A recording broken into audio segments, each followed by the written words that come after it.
Sangria, tapas bar and restaurant. A taste of old world Spanish charm in downtown Sarasota.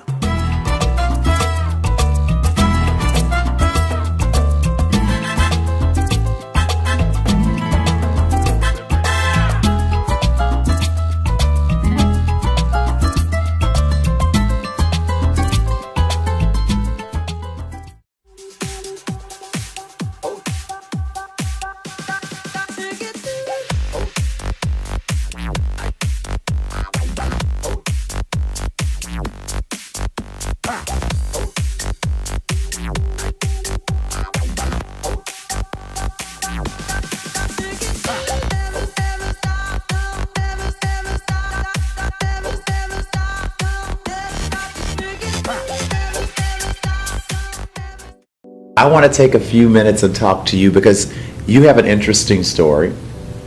You weren't born in the United States. You were born somewhere else, and born in a country that's not known as being one of the wealthier countries in the world. But you brought something really special with you from your country, and I've noticed that with other people that are from Jamaica as well. It's something very special about the people from Jamaica. Do you still feel it inside your soul, the Jamaican spirit? Do you still feel that? I think when you have something that's natural or innate, you don't think about it. So I don't really know what that means. All I know is I have 4 siblings that were born in England, and two of us were born in Jamaica, and our attitudes are different, even though they... In what way? Well, they grew up with refrigerators and indoor plumbing and can have pretty much everything they wanted. And we were very, very basic, very rustic. And I think that helped to create a different spirit inside you. We also had more fresh fruits and vegetables that grew naturally in the yard.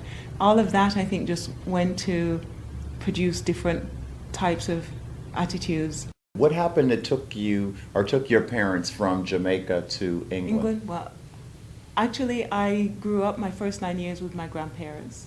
My sister with one set of grandparents, and I was with the other. My mother and father went to England because employment, and my mother saved up enough to send for my sister and I when I was 9. How does it feel when you grow up with your grandparents for 9 years, and then you go back to your parent after that?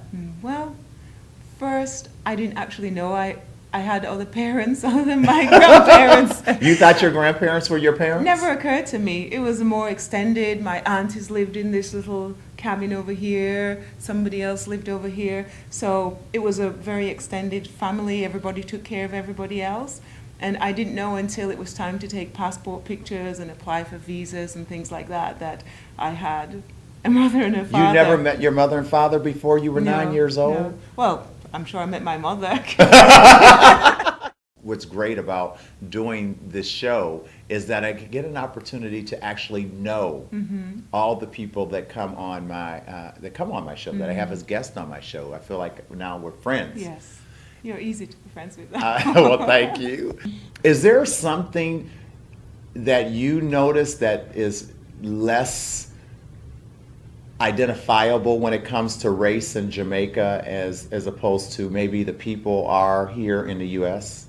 You know, that's a good question, because I say this a lot, that with the election and with Obama, and it was such a great and amazing thing, I thought it was great and amazing in a different way, because in Jamaica, where the blacks are the majority, I think you have a completely different mindset. Just like the Bahamas. You remember the Bahamas? Yes. How they have a completely different attitude. They don't feel sort of that, like oppression, you know, because they feel like, and they strip their stuff and they don't care.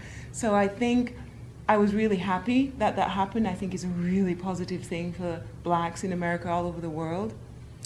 But for me, it was just a really good guy got elected president. Okay. And the color thing, I go for interesting, good spirit, good heart. Color for me is... So when you look at your husband, do you see a white man? I see crazy person. Now, when he looks at you, does he see a black woman? No, I really don't think so. And this is, my whole family are like that. I think we're curious and we like to think outside of the box and the norm. And if I was white, I think I would be with the biggest, blackest man.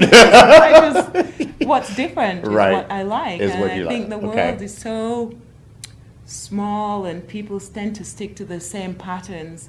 And that might be a part of problems that are going on, I think. Is there something special about you think, that makes people feel so welcome when they come through the door?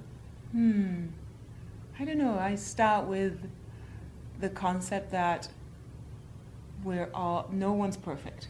We all have our stuff. And try not to judge anybody because, first of all, I think I'm not perfect. And I think it's because I don't have an issue with money, people having too. So we have millionaires and billionaires coming in here. We have blacks, we have whites, I think they're just people. And what they have, their financial or their political, doesn't really matter. And I think people can sense that. Is there a certain connection or a certain spiritual feeling that comes from allowing your hair to dread and grow out? Well, first, it is real. That's one of the first questions people ask. Is your hair real? Everyone thinks it's braid and weave or something. And I try to be as natural as possible. Oh, maybe it's because I'm lazy, but I think it's really because I don't feel comfortable putting all that effort into. I feel the less I do out here, the more I have to do in here. Wow. To make that be. Wow. Does that make That's sense? so profound that I think that most people out there listening to that it's you look at so many people and you're absolutely right. If you stripped away all of the designer clothes and the $200 hairstyles and the fancy lipstick and the perfumes and the jewelry and I'm just as guilty as anyone else, and all you're left with is the shell. Mm-hmm. We all have to work Yes. harder on the person that we're projecting from the inside Right. out, and that's Mm-hmm. what you do. If there was anything that